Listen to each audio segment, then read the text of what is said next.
അങ്ങനെ 30 വർഷം പഴക്കമുള്ള അമ്മയുടെ അലമാരിയുടെ കണ്ണാടിച്ചില് തകർന്നു പോയിട്ടുണ്ട്. വീട് മോടി പിടിപ്പിക്കുന്നതിന്റെ ഭാഗമായിട്ട് ഈ കാണുന്ന അലമാരിയുടെ മോടി പിടിപ്പിച്ച് ഞങ്ങൾ ഇവനെ സുന്ദര കുട്ടപ്പനാക്കിയിട്ടുണ്ടായിരുന്നു.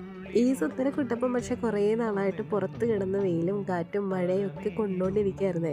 മറ്റൊന്നുമല്ല, എല്ലാ പണിയും കഴിഞ്ഞ് വന്നപ്പോൾ ഒരു 4-4.5 മാസത്തോളം ആയിട്ടുണ്ടായിരുന്നു. അപ്പോൾ എല്ലാം കഴിഞ്ഞിട്ട് ഇവനെ അങ്ങ് മുകളിലേക്ക് കയറ്റാമെന്നായിരുന്നു തീരുമാനം. അതിനിടയിൽ അമ്പലത്തിൽ ഉത്സവം വന്നു, കെട്ടെടുത്തു, അങ്ങനെ പല പല പല പരിപാടികളായപ്പോൾ ഇവനെ മുകളിലേക്ക് കയറ്റുന്ന കാര്യത്തിൽ പിന്നെയും താമസം വന്നു. ഇനിയും ഇവനെ മുകളിലേക്ക് മാറ്റിയില്ലെങ്കിൽ ഈ കാണുന്ന സുന്ദരക്കുട്ടപ്പൻ താഴത്ത് വേരുറപ്പിക്കുന്ന ഉറപ്പായതുകൊണ്ട് പ്രണവിൻ്റെ സുഹൃത്തുക്കളെയൊക്കെ വളരെ പെട്ടെന്ന് വിളിച്ചു വരുത്തി അങ്ങനെ അവന്മാരെ കൊണ്ട് മുകളിൽ കയറ്റുന്ന കാഴ്ചകളായിട്ട് കണ്ടുകൊണ്ടിരിക്കുന്നത്.